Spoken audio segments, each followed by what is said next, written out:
Back for the YouTube. Yeah, welcome in, chat. Welcome in, YouTube family. We got to get into this one today.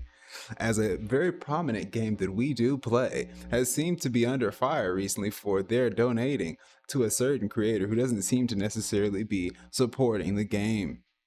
Brody, Zach Boozy, Valorant was receiving negative feedback about its spending on September, namely that 360k on Kai Cenat, prompting the head of Valorant to respond to the criticism. Most interestingly, he disclosed that Valorant doesn't pay for the subs. Instead, they pay for the naming rights. Now, that part right there had me like, what do you mean, fam? Y'all ain't paying for the subs. You're only paying for naming rights. Naming rights of what? This is fascinating to me. Valorant would have paid millions of dollars to Twitch, considering the extensive advertising spread across every channel, and banners and checkout flow charts, the sub leaderboard, and in marketing materials. Among other places, it's a massive campaign that must cost a significant amount. But it brings up the question, what costs more? The cost Twitch pays to creators for all bonus subs, or the price of the naming rights / marketing campaign? It has to be the latter, because dear God, if not, dang, so they're paying that much. So they didn't necessarily buy subs, but they spent that much in advertising, at least, or that was in their advertising budget for what they had given to Twitch, essentially.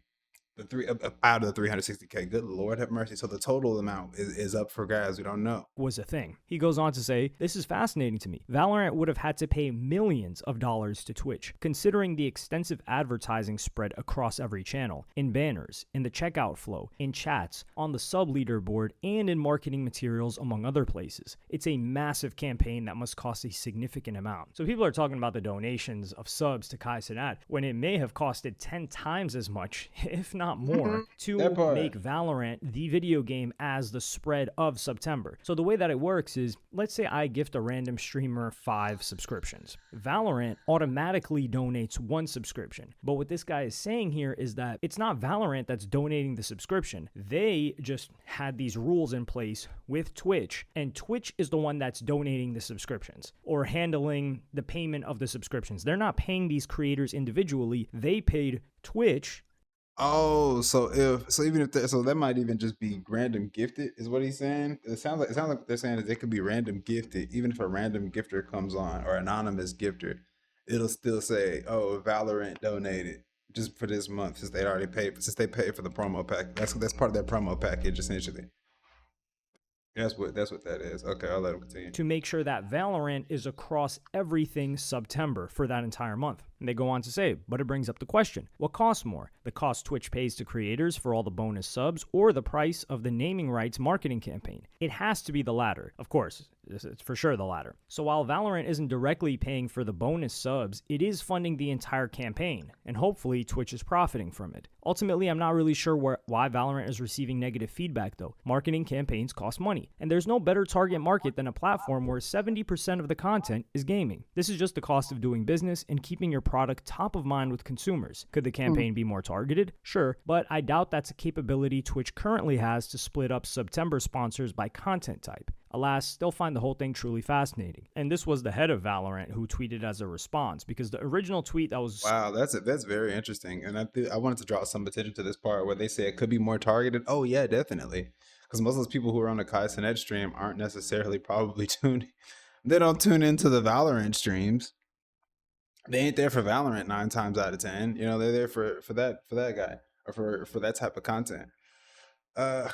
Yeah, but hey, it's still money for those creators and the whole platform. Just hopefully the splits get healthier, or that's taken care of in a nice, healthy, legal manner. Head of Valorant who tweeted as a response, because the original tweet that was spreading everywhere, what even is Riot's marketing budget here? At a minimum for tier 1 subs, that's like $360,000. And he says, for context, this campaign is part of Twitch's September, which this year is presented by Valorant in celebration of Champions. Champions is the global, I think it's once a year tournament. Don't quote me on that, but I think that Champions is the tournament. Yeah, we have been watching some of the tournament too. Yeah, I've been following that. We may actually start streaming some more of the tournament and watching it once I get reinstated here in a few days. We'll keep it up so I can have a couple of the mini games up, or may even see what I can set up here on this plat. We are officially 3 days till out of the purple app jail. But let me see. Yeah, fish 3 days and 1 hour until we were back out of the purple app jail. But yeah, nonetheless, we need some of that advertising budget that Valorant just cashed in, man. Come on, man. We need our piece of the pie. Is the tournament that they have. It's like the biggest event of the year competitively, and it gets a ton of viewership. Every partner and affiliate on the platform benefits from this. An automatic gift sub for every 5 gifted subs, with Twitch matching your gifted sub, and then he gives them the details. And then he says, so Twitch pays for all the subs, and Valorant just paid to get the naming rights and promote champs? Or am I misunderstanding? He says, Yeah, yes, that's it. correct. We're sponsoring the event, not gifting the subs, which adds a lot of context, because people are thinking like, what the hell? Why is this video game focusing on Kai Cenat? Granted, think about Yeah, so you got it. Y'all know what it is. It's just the advertising thing. It ain't it ain't that. But nonetheless, man. Like, comment, subscribe. Please hype the video. Anybody checking on YouTube or new to the channel, your view is much appreciated. We finna turn up and tune up here and get enumerated. This the YASSINE. This from YASSINE right there as well. The Hello YASSINE channel for those of you who haven't seen it or heard of it. Let me pull this stuff up. Oh, this is the extras. This is not even the original channel. This is backup channel. YASSINE extras. You know what to do. Tap in, drop the follow there, or subscribe. It's greatly appreciated.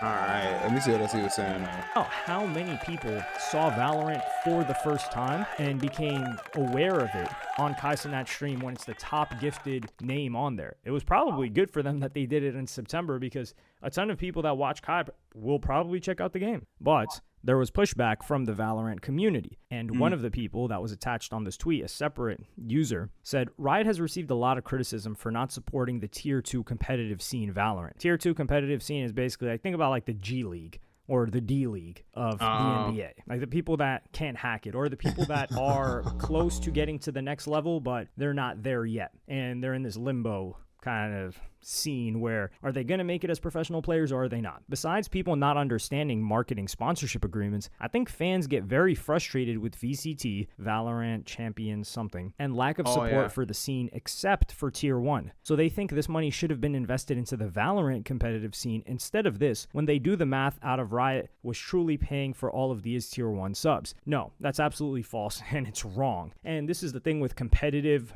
The people that follow or participate in the competitive side of games is that they overvalue how much value or how much money, how much revenue they drive for the company. It is such a small scene. All of these. Yo, that's really a part of the business though. You got to overvalue it, because that's going to help you get bigger loans and bigger investments from the banks. You gotta overvalue that product. Nearly all of these professional leagues are a loss of money for the organization. They do not make money, they are not very profitable, and they're taking an L on them. And that's for the Tier 1 scene, which is the best players in the game. Now, when you start dropping down to Tier 2, why are they going to put more money in there when these Tier 2 players are just people that are interested in watching, including watching? That's sad to say. I mean, I'm hearing them, but I gotta I gotta see the facts behind that, because I don't believe that they're losing money on that. Because like if they did, why would they do it? If they're losing money on the actual event itself, they got to be getting something from the promo from it. Player retention, you know what I mean? The player retention, I think, is a big aspect to look at as well. There's a couple, of course you can say you lose money off of that event, because events can be very costly to throw. Yeah, we can cite freaking, I seen Adam 22 just did an interview with young, goodness Christ, what is this guy's name? Nick something or another, but another young promoter who was talking about booking Chief Keef, and he basically lost like 20K off of that, lost 70,000 lost I don't know, 60K from like another venture that he did with Tyga, etc. But yeah, it's the same thing, but similar thing here, except they with them having the tournaments, it builds the brand recognition. That's the perfect word I'm looking for. It builds the brand recognition, and it gives players something to look forward to, I think. So if they're losing money on the event, it's still going to hopefully pay off in the long run.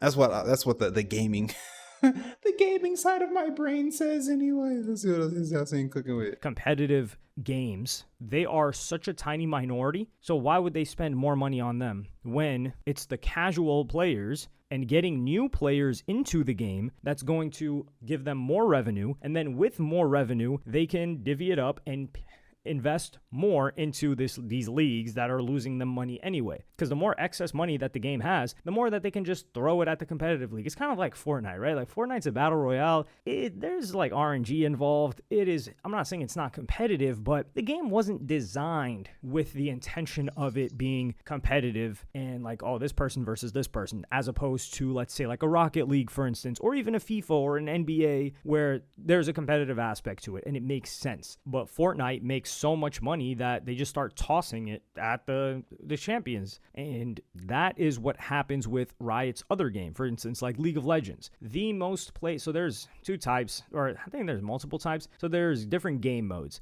There's Summoner's Rift, which is like a map, and there's normal and ranked games within that map. Ranked games are people that play competitively, and then there's normals, which are less competitive. There's not like a ranking system. But the most played game mode is ARAM, which is neither of those two that I just mentioned. It's like I think it stands for all random, all mid. And it is the most played game mode. It has the highest player base, and these people buy skins to just like look cool in game. In game, like it's microtransactions. And these people who never play competitive, they may not even watch competitive, they are the ones that are generating all of the money for Riot, in particular this game, League of Legends. And it's probably the same thing in Valorant too, except nature of the FPS game, they're all playing the same maps as opposed to the different game modes that exist in a League of Legends. So I think this is a good move by, well, I don't know if it's a good move because we're going to have to see, but if Valorant's goal is how are we going to get more new players into our game, then that is the right approach. And if that is getting them more new players into the game who will eventually spend money on the game, that is better than reinvesting into players that, let's keep it real, man, if people are interested in the competitive scene of a game, tier 2, tier 1, they're not going anywhere. They're addicted. And it's not addicted like they can't stop, but they will take the pain, they will take the ups and downs that comes with the game. They will I disagree. Because like even with me this year, I'm watching the VCTs, but and I watched them last year too. But I didn't play this game heavily on and off. I mean, heavily all throughout the year. I had my time where I'd be like, all right, dude, I'm done with the rank climb for right now. I'm not, but we will watch it just for the kicks and giggles. But nonetheless, I think that is still an insightful piece, and it's really cool to see how companies spend those money and how the promotion works. How are those bags divvied up, and who's getting what? Of course, we didn't get all the facts and figures there because I think that of course, parties ain't gonna say exactly how much they got for the whole promo package, or how much they're because then there's gonna prompt a lot of creators to then be like, well, hey, we want we want more money and things like that. But I know it's a great video from YASSINE there. Again, y'all thank you for tapping in on that one. Much love, big respect, and like, comment, subscribe to the YouTube if you have not.